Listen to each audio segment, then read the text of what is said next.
झारखंड में डेंगू ने अपने पैर पसार दिए हैं और लगातार जो है डेंगू के मरीजों की संख्या में इजाफा हो रहा है। यानी डेंगू के मरीजों में जो है वो लक्षण पाए जा रहे हैं और इसके शिकार भी हो रहे हैं और संख्या जो है लगातार बढ़ रहा है। तो आपको बता दें कि पूरे झारखंड में अभी जो आंकड़ा सामने आ रहा है, लगभग 850 मरीज जो है झारखंड से डेंगू के मरीज पाए गए हैं। वही अकेले राजधानी रांची में 264 के लगभग डेंगू के मरीज पाए गए हैं। और इस वक्त हम जो मौजूद है वो रांची का सदर अस्पताल है। ये सदर अस्पताल में लगभग 33 से 34 मरीज जो है यहाँ पर पाए गए हैं। हालांकि सदर अस्पताल की जो व्यवस्था हम बात करें तो सदर अस्पताल की व्यवस्था जो है चुस्त दुरुस्त की गई है और डेंगू मरीजों का जो इलाज है वो बेहतर तरीके से किया जा रहा है।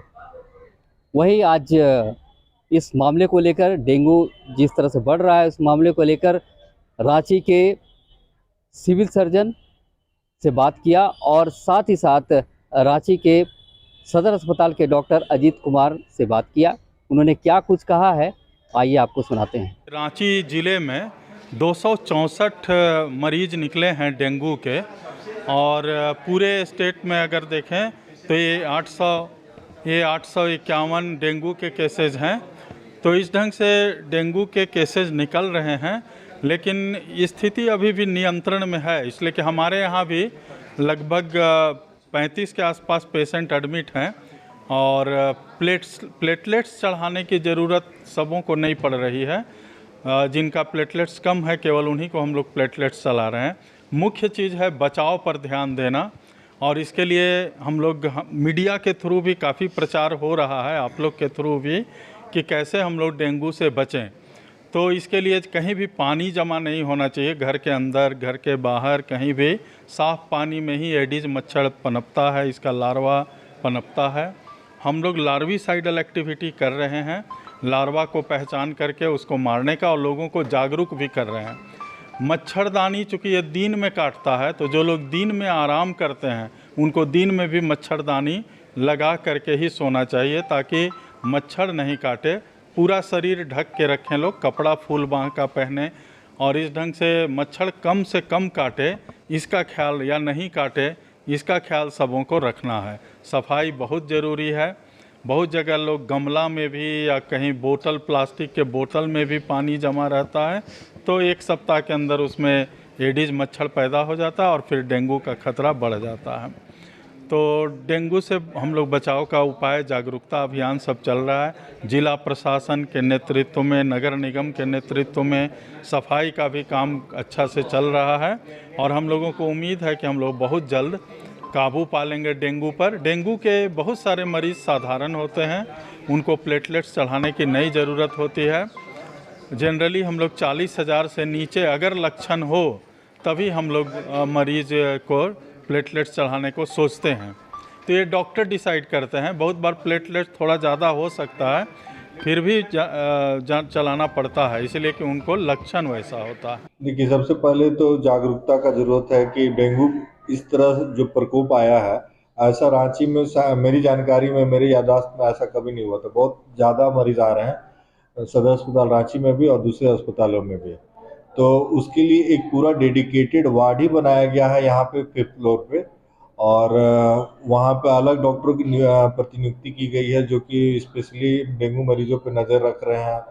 यहाँ लैब फैसिलिटी सारे की सारी मिल रही है, जैसे डेंगू की जांच जो होती है, आईजीजी, आईजीएम, एनएसओ, ये सारी जांचें यहाँ पे हो रही हैं।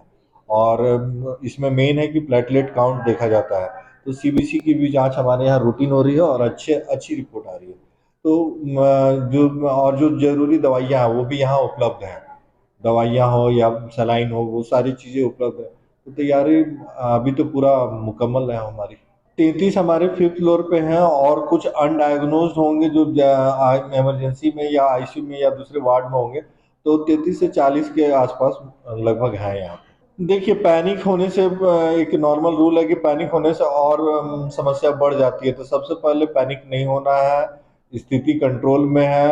अभी वैसा कोई कैजुअलिटी हम लोगों ने बहुत फ्रिक्वेंटली हम लोग नहीं सुन रहे हैं।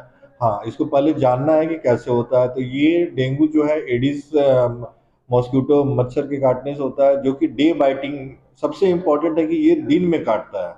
बाकी मच्छर आमतौर पे रात में काटते हैं, जैसे एनोफिलीज, ये सब ये दिन में काटता है। तो आप दिन में अगर मच्छर वाले इलाके में रहते हैं, शरीर को कवर करके रखें, या मॉस्किटो के अगेंस्ट जो रेपेलेंट आता है उसका यूज करें, या क्रीम आती है उसका यूज करें। और दूसरी बात है कि अपने आसपास, हाँ, ये जमा हुआ पानी में ग्रो करता है इसका लार्वा, तो आप अपने आसपास पानी को जमा ना होने दें, नाले में या कूलर में जहाँ पानी रहता है वहाँ किसी भी जगह पे अगर लंबे समय तक पानी जमा रहेगा तो उसमें उसका लार्वा ग्रो कर सकता है और इन्फेक्शन उस एरिया में फैल सकता है। हम लोग ऐसा देख रहे हैं कि एक ही घर से 3-4 मरीज आ रहे हैं, तो डेफिनेटली उनके लोकेलिटी में, उनके घर में वो मच्छर रहा होगा जो काट रहा है। और डेंगू के मरीज अगर घर में रह के अपना इलाज करा रहे हैं तो वो दिन में भी मच्छरदानी का उपयोग करें। अगर मेडिकेटेड मच्छरदानी हो तो और अच्छा है। देखिए, इसका मेन कॉज तो वही है डेंगू। इस बार जो झारखंड में प्रकोप, ये आमतौर पे पहले दिल्ली में देखा जाता था, फिर बिहार में भी देखा गया, इस बार हम लोग झारखंड में देख रहे हैं। और हमको लगता है वेदर का भी थोड़ा सा है कि बारिश जो है इरेगुलर टाइप का हो रहा है, जल जमाव कहीं कहीं पे रह जा रहा है। तो इस कारण से भी जो मॉस्किटो को ग्रो करने के लिए, ब्रीडिंग के लिए जो अच्छा मौसम चाहिए वो उनको मिल रहा होगा, इसलिए वो ज़्यादा ग्रो कर रहे हैं और इन्फेक्शन का रेट बहुत ज़्यादा बढ़ा हुआ है। ऐसा पहले हम लोगों ने भी नहीं देखा था। इस वजह वायरल जो फीवर जो अभी चल रहा है, इसको लोग जो है भयावह ले लेते हैं, सोचते हैं कि शायद डेंगू ना हो जाए, क्योंकि लगातार जो कई दिन तक बुखार देखिए, इन दोनों में थोड़ा सा लक्षण अलग है। डेंगू में क्या होता है कि ब्रेक बोन फीवर हम लोग कहते हैं, उसमें हड्डी में दर्द बहुत ज़्यादा होता है, पूरा टूटेगा शरीर, एकदम लगेगा कि टूट रहा है। और फीवर में होता है कि उसमें सर्दी खांसी का, वायरल में सर्दी खांसी का लक्षण ज़्यादा मिलता है, स्नीजिंग होगा, नाक से पानी आएगा, ये होगा।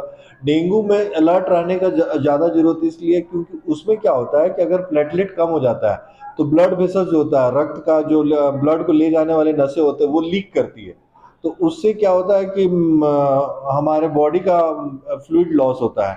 तो इसमें जो गंभीर रूप से पीड़ित मरीज होते हैं उनको हम लोग पानी चढ़ाते हैं, एंटीबायोटिक कवरेज देते हैं और ज़रूरत पड़ने पे प्लेटलेट देखते हैं। और इसमें सीरियल मॉनिटरिंग करना चाहिए कि फेफड़े में या चेस्ट में या और कहीं पानी तो नहीं जमा हो रहा है। तो उस चीज़ को निगरानी रख के इस पर कंट्रोल पाया जा सकता है। और हमारे यहाँ हेल्थ सिस्टम काफ़ी दुरुस्त है, तो लगता है हम जल्दी इस पे जीत लेंगे। तो राज्य सरकार का क्या कुछ गाइडलाइंस आया है?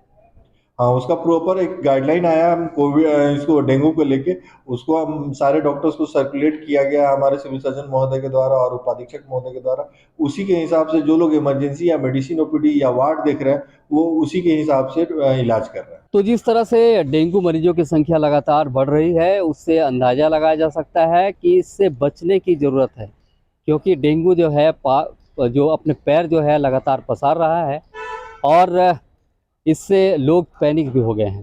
हालांकि पैनिक होने की ज़रूरत नहीं है। डेंगू से बचाव के तरीके भी जो है डॉक्टर कह रहे हैं कि जो पानी जहां पर जमा होता है वो पानी जमा नहीं होने दें।